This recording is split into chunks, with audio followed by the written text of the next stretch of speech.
suggested yesterday he would be open to health care talks with Democrats to end the shutdown.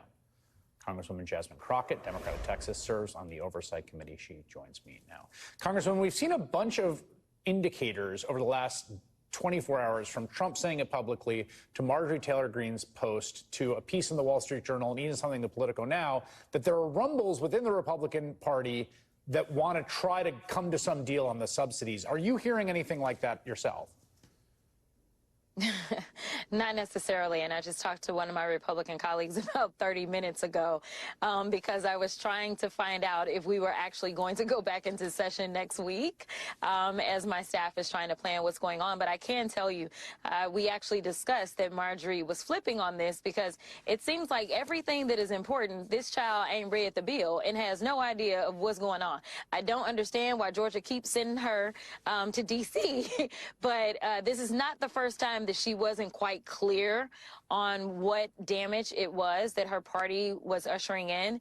But listen, I will take her seeing the light at any point in time. And so, yeah, it's sad that she can only see the light when it directly impacts her because she is elected to represent almost 1 million people.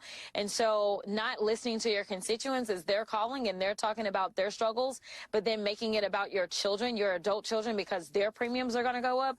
Listen, I'll take a yes vote or somebody coming to the table whatever way I can get it, but I just don't believe that that's how government is supposed to work. I don't have any children. When I am governing for the people that elected me, and I don't think that I should be looking at it and thinking, well, because this personally is going to impact me, then maybe I should flip how I feel about it.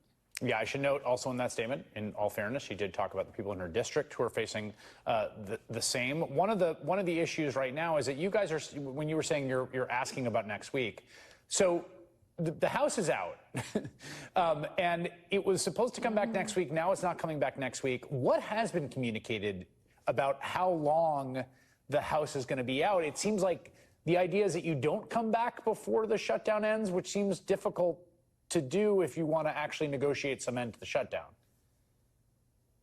Yeah, that was my question, because I said, is it that we're not going to go back until and unless the Senate passes the House's version? Because what if the Senate actually does come to some sort of an agreement, right, and the Senate passes a version, then like we need to come back. So that particular member did not know, but his stance was that he was like, aren't the Dems going to cave? So, right, you know, I don't know. I don't work in the Senate, you know what I mean? But I haven't heard anything about any caving going on. And I think this issue is just too important. And, you know, this is actually a really ripe time to have these conversations, because one of the reasons I'm sure that Rep. Greene knows that the premiums are going to double is because this is when people are actually going through the renewal process, right? Yep. Like this is when most people are signing up for their plans. And so now they are seeing in real time what the estimated cost is going to be. So I do think that is a fight worth waging, because it's not just about Rep. Greene's children. It's about everybody's children. It's about everybody's grandparents as well.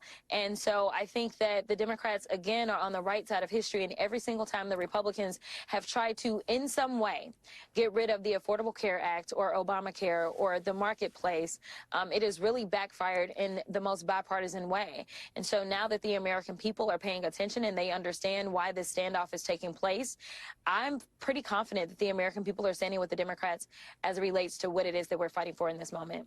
Quickly, last question for you. Earlier today, Mike Johnson said he would swear in Adelita Grijalva whenever she wants. That was his words, as soon as she wants. And then a few hours later, his office put out a statement saying he's not planning to allow Democrats' newest member to be sworn in until her party agrees to end the government shutdown. One seems to have nothing to do with the other. Like, he could swear in. They've sworn in Republican members. Do you think this really is about signatures on that discharge petition, the Epstein files? This is absolutely about Epstein. This is absolutely about Epstein and not wanting to take that vote.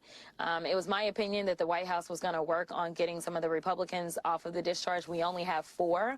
But, you know, another thing about this is that we could be working, Chris. We could be passing actual appropriations bills. The reason that we need a CR is because we've not passed the 12 appropriations bills. So we could come back and do some work, considering the fact that we are getting paid, so that, you know what, they can go ahead and send it to the Senate, and then they don't have to worry about a stopgap. Instead, they would actually have done their jobs.